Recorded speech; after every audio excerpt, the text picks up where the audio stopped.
मुझे कोई प्यार नहीं करता, मैं बहुत अकेला हूँ या अकेली हूँ। अगर आप ऐसा सोचते हैं तो आज की वीडियो जो है वो आपके लिए है। ज़रूर वीडियो को शुरू से लेकर एंड तक देखें और हम चलिए अपनी स्टोरी की तरफ चलते हैं। आज मैं आपको एक स्टोरी सुनाने वाली हूँ और इस स्टोरी ने मेरी अपनी ज़िंदगी में बहुत काम किया और मैंने इस स्टोरी से बहुत कुछ सीखा।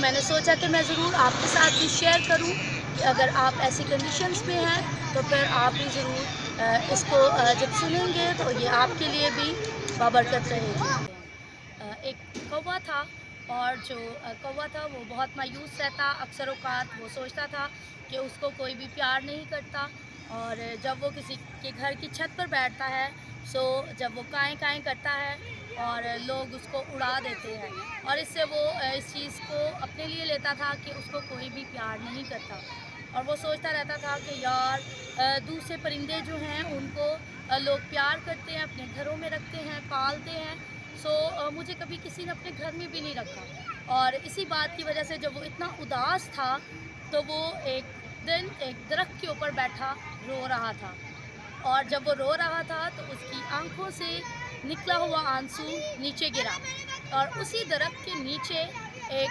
बाबा जी थे जो दुआ कर रहे थे और उस बाबा जी के फेस पे उसका आंसू गिरा और बाबा जी ने ऊपर अपना फेस किया और उन्होंने ऊपर देखा जब तो उन्होंने देखा कि एक कौवा जो है वो रो रहा है। उन्होंने उससे पूछा कि तुम्हें क्या हुआ है, तुम क्यों रो रहे हो? उसने कहा कि मैं अपनी ज़िंदगी से बहुत तंग आ गया हूँ और मैं चाहता हूँ कि मैं मर जाऊँ और मैं अपनी ज़िंदगी से बिल्कुल भी खुश नहीं हूँ। बाबा जी ने उसको समझाने की कोशिश की कि खुदा ने तुम्हें बनाया है, तुम्हें अपने लिए, अपनी ज़िंदगी के लिए उसका शुक्र करना चाहिए, लेकिन तुम ऐसा बिल्कुल नहीं कर रहे हो। लेकिन जो कौवा था वो बहुत ही ज़्यादा जो था ना वो परेशान था, उदास था। वो बाबा जी की किसी भी बात को जो है वो समझना नहीं चाहता था। फिर वो जो बुज़ुर्ग आदमी था उन्होंने उसको कहा कि अच्छा चलो तुम मुझे एक बात बताओ कि अगर तुम्हें ज़िंदगी में कभी मौका मिले तो फिर तुम किस परिंदे जैसे बनना चाहोगे? उसने जब ये बात सुनी कौवे ने तो वो बड़ा खुश हो गया। बाबा जी ने कहा कि अगर तुम मुझे बताओ तो मैं तुम्हें बिल्कुल वैसा ही बना दूँगा और जब उसने ये बात सुनी तो वो बड़ा ही खुश था और उसने कहा कि मैं जो है मैं बनना चाहता हूँ सार्स की तरह कि वो इतना खूबसूरत है, उसका सफ़ेद कलर है और लोग उसको बहुत पसंद करते हैं। तो बाबा जी ने कहा अच्छा चलो ठीक है कि अगर तुम सार्स बनना चाहते हो तो फिर मैं तुम्हें वो बना दूँगा, लेकिन उससे पहले मेरी एक शर्त है और वो मेरी शर्त ये है कि तुम सार्स के पास जाओगे और तुम उससे पूछोगे कि क्या वो अपनी ज़िंदगी से खुश है। उसने सोचा कौवे ने कि ये कौन सी बड़ी बात है, बिल्कुल मैं जाऊँगा और वो क्यों नहीं भला अपनी ज़िंदगी से खुश होगा, इतना तो खूबसूरत है वो। और वो अपने वहाँ से उस दरख्त से उड़ा और वो सार्स को ढूंढता हुआ उसके पास पहुँच गया। जब वो सार्स के पास पहुँचा और उसने सार्स को कहा कि भाई तुम मुझे बताओ कि तुम तो बड़े मज़े में होगे, अपनी ज़िंदगी को बड़ा एंजॉय करते हो, लोग आते हैं तुम्हें देखते हैं और खुश होते हैं। और उसने कहा कि तुम्हें किसने कहा कि मैं अपनी ज़िंदगी से खुश हूँ? उसने कहा क्यों, तुम खुश क्यों नहीं हो? यहाँ पर जो कौवा था वो थोड़ा परेशान हो गया। उसने कहा यार तुझे लोग पसंद करते हैं, तुम्हें देखने आते हैं, तुम्हारे साथ तस्वीरें बनाते हैं। तो उसने कहा कि नहीं, मैं बिल्कुल भी अपनी ज़िंदगी से खुश नहीं हूँ। मेरा बिल्कुल सफ़ेद कलर है, मेरे पूरे कलर बॉडी पे कोई और कलर नहीं है और दूर से देखो तो पानी में मैं बैठा नज़र भी नहीं आता। तो वो जो कौवा था वो थोड़ा उदास हो गया।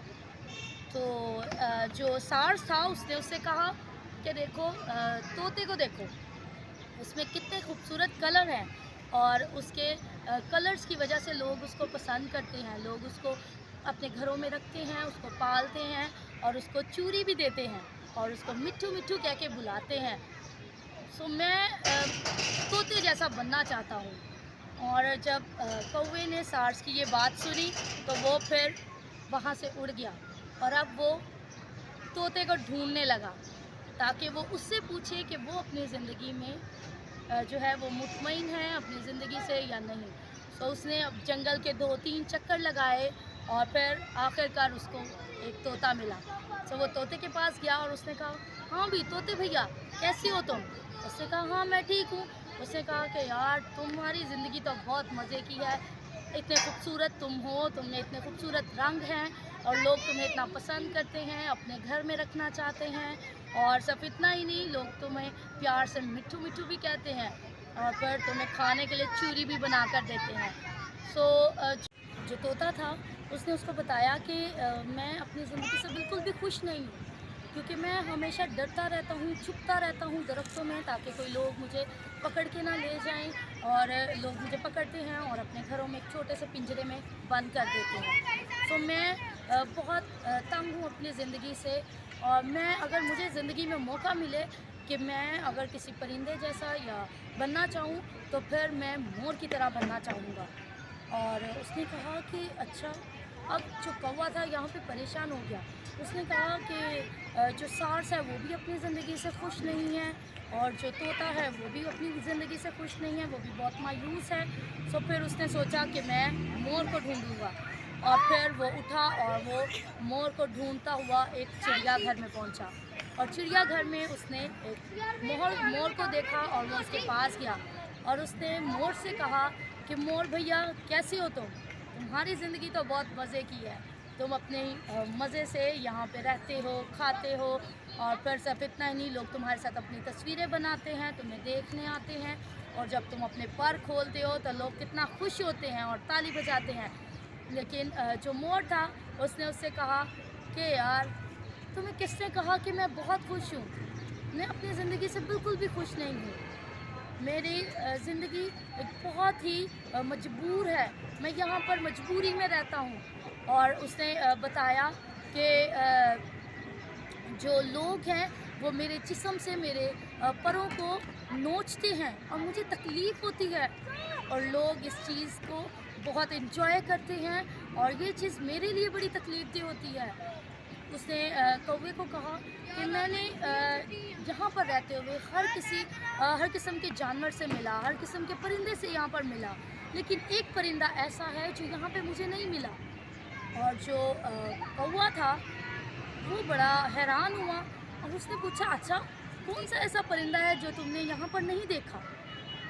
और उसने कहा कि यार अगर मुझे ज़िंदगी में मौका मिले ना तो मैं वो परिंदा बनना चाहूँगा कि जो अपनी मर्ज़ी से खाता है, पीता है, उड़ता है। सो जो कौवा था उसका तजस्सुस था वो बढ़ता जा रहा था। वो जानना चाहता था कि ये कौन सा ऐसा परिंदा है जिसकी बात मोर कर रहा है। तो फिर उसने फिर से मोर से कहा कि बताओ मुझे कि किसकी बात कर। मोर ने उसको बताया कि वो परिंदा जो है उसका नाम है कौवा। और जब कौवे ने ये बात सुनी तो वो बड़ा ही हैरान हुआ और वो उसका फेस देखने लगा और उसने कहा कि हाँ मैं कौवे की बात कर रहा हूँ, तुम्हारी बात कर रहा हूँ कि तुम अपनी मर्ज़ी से अपनी ज़िंदगी को गुजारते हो और तुम्हें कोई कैद नहीं करता, तुम्हें कोई पकड़ता नहीं है और तुम अपनी मर्ज़ी से जहाँ चाहते हो वहाँ जाते हो, अपनी मर्ज़ी से जो खाना चाहते हो वो खाते हो। सो जो कौवा था उसने उसकी ये बात सुनी और वो वहाँ से उड़ गया और वो उड़ के वापस उसी दरख्त पर आके बैठा जहाँ पे बाबा जी थे। तो बाबा जी ने उसको देखा और उन्होंने कहा कि हाँ भाई बताओ, तुम्हारी मुलाकात हुई सार्स से, क्या मैं तुम्हें बना दूँ सार्स जैसा? तो उसने कहा कि नहीं, आप मुझे किसी जैसा भी मत बनाएं, मैं कौवा हूँ, मैं कौवा ही ठीक हूँ और मैं कौवा ही रहना चाहता हूँ। और इतनी बात करके कौवा वहाँ से उड़ गया। और आज कौवे की उड़ान ही कुछ अजीब थी। वो अपनी इस आज़ादी को बड़ा ही इंजॉय कर रहा था और वो अपना कौवा होने पर बहुत फ़ख्र महसूस कर रहा था कि खुदा ने उसको कौवा बनाया है।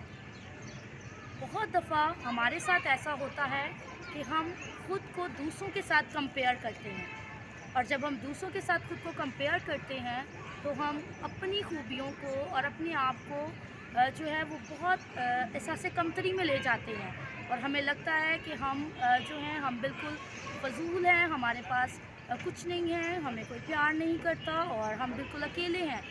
जबकि हमें ऐसा नहीं करना। खुदा ने जैसा आपको बनाया है, खुदा ने आपको बहुत ख़ास बनाया है और आप जैसा कोई और उसने नहीं बनाया। सो अच्छा है कि जो कुछ खुदा ने आपको बनाया है, अपने आप पर फ़ख्र महसूस करें, अपनी खूबियों पर फ़ख्र महसूस करें और खुदा का शुक्र करें अपनी ज़िंदगी के लिए।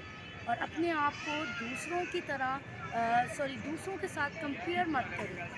जब हम दूसरों के साथ खुद को कंपेयर करते हैं तो फिर हमें लगता है कि कुछ कमी है। तो जब आप अपने लिए खुदा का शुक्र करेंगे तब आपको पता चलेगा कि आप बहुत ख़ास हैं।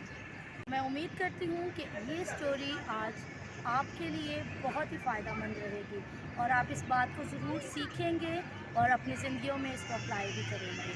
Thank you so much.